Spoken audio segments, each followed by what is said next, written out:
Hello everyone, আসসালামু আলাইকুম। Welcome back to my channel. আজকে আমি আপনাদের সাথে কোনো কেকের রেসিপি শেয়ার করব না। আজকে আমি শেয়ার করব 2 পাউন্ড ওজনের স্পঞ্জ কেক ডেকোরেশন। খুব সিম্পলভাবে দেখানোর চেষ্টা করেছি। যারা নতুন কাজ করছেন তারাও এই ডেকোরেশনটা খুব সহজে করতে পারবেন।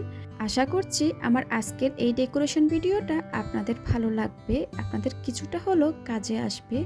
চলুন তাহলে ডেকোরেশনটি দেখে নেওয়া যাক। আমি একটা 2 পাউন্ডের স্পঞ্জ কেক বেক করে নিয়েছি। ওটা ঠান্ডা হওয়ার পর 2টা ভাগে স্লাইস করে নিয়েছি। এখানে আমি 10 ইঞ্চি একটা বোর্ড নিয়ে নিলাম। বোর্ডে সামান্য পরিমাণ ক্রিম দিয়ে কেকের একটা লেয়ার বসিয়ে দিয়েছি। তারপরে দিয়ে দিয়েছি সুগার সিরাপ। স্পঞ্জ কেকে অবশ্যই কিন্তু সুগার সিরাপ দেওয়া হয়। এবার আমি দিয়ে দিয়েছি পরিমাণ মতো ক্রিমটা আপনারা কম বেশি করে নিতে পারেন। ক্রিমটা চারিদিকে ছড়িয়ে দেওয়ার পর দ্বিতীয় লেয়ারটাও বসিয়ে দিয়েছি। বসিয়ে দিয়ে এবার ক্রাম কোটিং করে নিচ্ছি। আমার প্রত্যেকটা ভিডিওতে কিভাবে সুগার সিরাপ দিতে হয় ওই রেসিপিগুলো দেওয়া আছে, আজকের ভিডিওতে দেখানো হয় নাই। এবার খুব ভালোভাবে ক্রাম কোটিংটা করে নিতে হবে। ক্রাম কোটিং করতে হয় কেকের গোড়াগুলো যেন উপরে উঠে না আসে। খুব ভালোভাবে ফিনিশিংটা দিয়ে দেওয়ার পর আমি ফ্রিজে রেখে দিয়েছি 1 ঘন্টার জন্য। 1 ঘন্টা পর ফ্রিজ থেকে কেকটা আবারও বের করে নিয়েছি। এবার এই পর্যায়ে আমি মোটা করে ক্রিম দিয়ে দিব। আজকের এই কেকটা ডেকোরেশনের জন্য আমার 1 কাপের চেয়ে একটু বেশি ক্রিম লেগেছিল। আমার চ্যানেলে অনেকগুলো ক্রিমের রেসিপি আছে, আপনারা চাইলে ওইখান থেকে দেখে নিতে পারেন। এবার প্যালেট নাইফের সাহায্যে চারিপাশে ক্রিমটা দিয়ে দেওয়া হয়ে গেলে উপরেও আমি ক্রিম দিয়ে দিচ্ছি। এবার একটা স্ক্রাপারের সাহায্যে চারিপাশে স্মুথ করে নিব। স্মুথ হয়ে গেলে উপরেও আমি একটু সমান করে দিচ্ছি।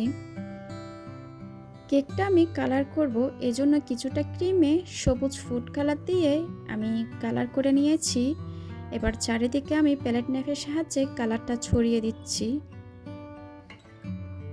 উপরে খুব ভালোভাবে স্মুথ একটা ফিনিশিং চলে আসলে স্ক্রাবারের সাহায্যে কেকের চারিপাশে আমি স্মুথ করে নিচ্ছি। আপনারা যেরকম স্ক্রিনে দেখতে পাচ্ছেন, যতক্ষণ পর্যন্ত স্মুথ একটা ফিনিশিং না আসবে আপনারা প্যালেট নাইফের সাহায্যে এভাবে স্মুথ করে নেবেন। স্মুথ ফিনিশিংটা চলে আসলো। এবার আমি চারিপাশে একটা বর্ডার করে নেব।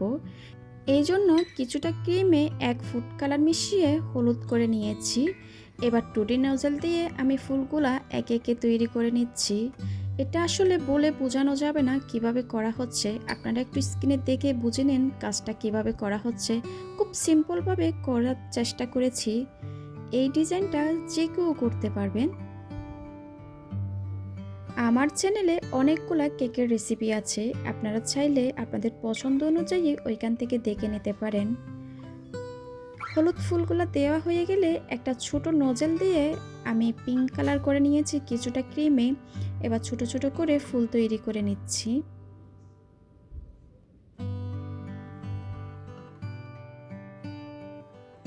ডিজাইনটা আপনারা আপনাদের নিজেদের পছন্দ অনুযায়ী করতে পারেন।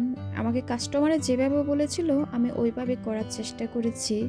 আর এই কেকটা আমার অনেক দিন আগের করার কেক, ভিডিওটা আপলোড দিতে পারি নাই সময়ের অভাবে। একে একে সব ফুল তৈরি করা হয়ে গেছে। এই পর্যায়ে আমি কিছুটা পাতা দিয়ে দিচ্ছি, কেকটা যেন আরো সুন্দর লাগে। সব পাতা তৈরি করে নিয়েছি। কেকটা মাশাআল্লাহ সামনাসামনি দেখতে অনেক বেশি সুন্দর লাগছে। যারা নতুন কাজ করছেন তারাও এই ডিজাইনটা করতে পারবেন। সিম্পলভাবে দেখানোর চেষ্টা করেছি। আশা করছি আমার আজকের ডেকোরেশন ভিডিওটা আপনাদের ভালো লেগেছে। ভালো লাগলে প্লিজ আমার চ্যানেলটা সাবস্ক্রাইব করার অনুরোধ রইল। আপনাদের কোনো প্রশ্ন থাকলে কমেন্ট সেকশনে গিয়ে কমেন্ট করে জিজ্ঞেস করতে পারেন। সবাই খুব ভালো থাকবেন। আজকের মতো বিদায় নিচ্ছি। আল্লাহ হাফেজ।